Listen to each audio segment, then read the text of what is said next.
धन्यवाद आपने जो अपना कीमती समय दिया हमारे चैनल को। बहुत धन्यवाद आपका भी दिया। तो मैम मैं ये जानना चाहता हूँ कि जैसे अभी विपक्ष कह रहा है कि आपने अभी एक शिकायत पत्र डाला था उसके बारे में कि आप अपना दबदबा दिखाना चाहते हैं नगर पालिका में, तो इसके बारे में आपकी क्या राय है? देखिए, दबदबा मेरा नहीं, दबदबा है थोड़ा नगर पालिका की जनता का, ठीक है? उनकी वजह से ही मैं मजबूत हूँ और मैं अपनी जनता की आवाज़ रखती हूँ। अब उसमें विपक्ष क्या कहता है, क्या नहीं कहता, क्योंकि हम सबसे बड़ी बात ये है कि हमने दबना नहीं सीखा। जनता की आवाज़ उठाना हमारा फ़र्ज़ है और हम उठाते रहेंगे। अब इसको कुछ भी बोल सकता है। ओके, तो मैम जैसे कि हमने देखा पूर्व विपक्ष ने कहा था कि 6 महीने में थोड़ा में पानी लिया देंगे, पर अब फिर चुनाव आने वाले हैं, तो इसके ऊपर आप उनके बारे में क्या कहना चाहेंगे? देखिए, ये तो जनता को पता है कि उस व्यक्ति ने भ्रमित किया था जनता को, ठीक है? उसे जानकारी थी कि पानी के अलावा खोड़ा नगर पालिका में कोई भी काम ऐसा विशेष नहीं रहा जिसके ऊपर वो चुनाव जीत सके। उसे जानकारी थी कि भाई पानी का काम अभी थोड़ा पेंडिंग चल रहा है, लेकिन उसमें हम लोग काम कर रहे थे ज़मीनी स्तर से, क्योंकि भाई शासन प्रशासन के द्वारा हम लोगों को डीपीआर भेजनी थी। हमने डीपीआर भेज दी, शासन प्रशासन को जगह चिन्हित करके दे दी। उसके बाद में पानी की टेस्टिंग होनी थी, वो करके दे दी। हमारा काम चल रहा था, लेकिन जनता तक हमने मैसेज इसलिए नहीं दिया क्योंकि हम उसे ज़मीनी स्तर पे करने के बाद में जनता को मैसेज देते। उसका वो फ़ायदा उठा गया कि भाई 6 महीने में मैं पानी दूँगा, जबकि पानी के ऊपर हम और हमारी पार्टी के द्वारा काम शुरू हो चुका था। पर मैम एक बार विपक्ष ने जो अपनी वीडियो जारी करी थी उसमें उन्होंने ये कहा था कि केंद्र से लेकर राज्य सरकार तक बीजेपी की है और बीजेपी ही हमें पानी मिली। इस बारे में आपका क्या बोलना? बिल्कुल वही देगी, आज भी वही देगी। मना किसने किया है? जब पानी का काम तो हम लोगों ने शुरू कर ही दिया था। अब भाई उसने जनता को गुमराह किया ना, उसने बोला कि 6 महीने में पानी दे दूँगा, जबकि हम पे ये झूठ बोलना नहीं आया, क्योंकि हमें पता है कि भाई ज़मीनें चिन्हित करना, जहाँ हम टंकी बनाएँगे और पानी की टेस्टिंग करना, जहाँ से हमें अपने यहाँ से भी तो कुछ मतलब ज़मीन से हमें पानी लेना था, तो हम तो जनता को बिल्कुल प्योरिटी से काम करके दे रहे थे।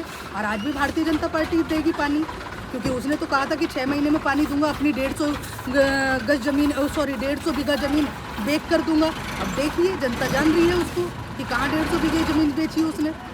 तो मैम अगर जैसे दोबारा भाजपा अगर आपको चुनाव लड़ने का मौका देती है तो क्या आप जो खोड़ा की जनता की जो मूलभूत सुविधाएं हैं उन पर दोबारा से ध्यान देंगे? देखिए, जनता को पता है कि हम चुनाव के ऊपर काम नहीं कर रहे हैं। हमारा मन था खोड़ा नगर पालिका की जनता की सेवा करना, और मैं स्वयं खोड़ा में रहती हूँ।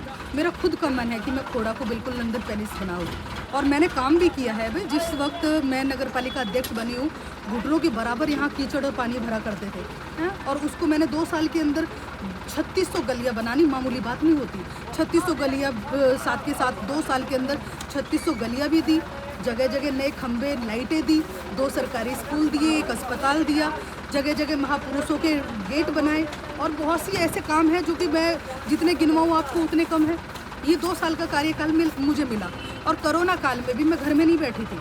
मैं कोरोना काल में भी जो लोग कोरोना से पीड़ित थे, उनके दरवाज़ों तक राशन पहुंचाने का काम मैंने किया, दवाई किट का काम देने का काम मैंने किया, और एक-एक व्यक्ति को अगर किसी को यहाँ से अपने गांव जाना है या इधर से उधर, उन लोगों की भी मदद की मैंने, किराए से लेकर और हर तरीके से।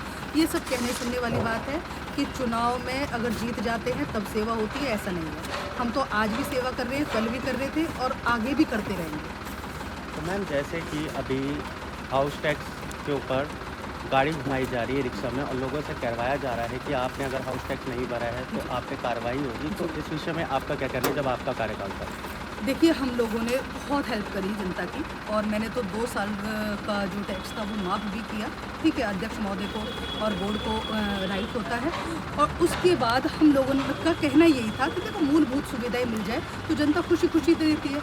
अब जब तुम जनता को पानी तुम नहीं दे रहे, ऊपर से ये गंदगी देख सकते हैं, गंदगी का ढेर अंबार लगा हुआ है, तो यहाँ जनता रहती है, आसपास में छोटे छोटे बच्चे रहते हैं, खेल कूद यही होता है। अब देखिए, जब अगर इस तरीके की स्थिति रहेगी तो कौन टैक्स भरेगा, ये बताइए? तुम जनता को संतुष्ट करो ना, तो जनता तो खुद टैक्स देगी, कोई मना नहीं कर रहा, लेकिन उनको मूलभूत सुविधाएं तो दे, हैं?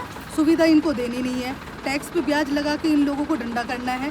देखो, जनता इतनी बेवकूफ़ नहीं है, देगी वो, लेकिन पहले उनको सुविधाएं दी जाए, कोई दिक्कत नहीं है। तो मैम मेरा आखिरी सवाल ये है कि अगर आप दोबारा पुनः सरकार में आते हैं तो खोड़ा में जैसे मूलभूत सुविधाएं हो गई, विद्यालय, स्कूल, ये 2 मेन समस्याएं हैं, पानी तो है ही, उसके साथ ये 2 और समस्याएं हैं, तो इन पे आपके क्या विचार हैं? देखिए, हमारा मन था थोड़ा में काम करना, और जनता को सौगात देना। और उसी 2 साल के कार्यकाल में मैंने जनता को बहुत अच्छे 2 भव्य स्कूल दिए।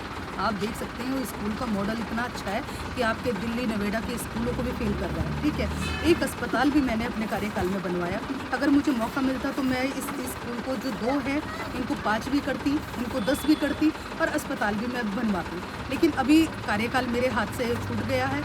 लेकिन मैं चाहती हूँ और जनता से अपील भी है मेरी कि ऐसे व्यक्ति को आप चुनें जिसका मन हो आपके लिए समर्पित, जिसका तन हो आपके लिए समर्पित, तो ऐसे व्यक्ति को ही अपनी वोट दें, क्योंकि आपकी वोट बहुत अमूल्य है। और इस वोट के ही कारण खोड़ा नगर पालिका का विकास हो सकता है। अन्यथा बाहर के लोग आएंगे, आपको बड़े बड़े सपने दिखाएंगे और लूट कर ले जाएंगे। चलिए, इसी के साथ हमने जो खास बातचीत करी, जहां विपक्ष एक बार को अपना अलग हलाता है, वहीं